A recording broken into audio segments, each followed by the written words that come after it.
வந்தது தெரியும் போவது எங்கே வாசல் நமக்கே தெரியாது.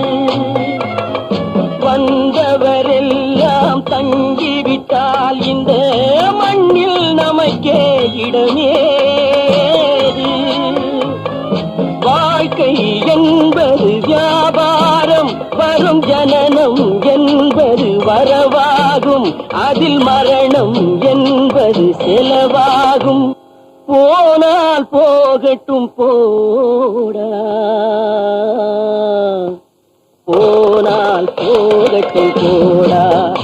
இந்த பூமியில் நிலையாய் வாழ்ந்தவர் யாரடா? போனால் போகட்டும் போடா.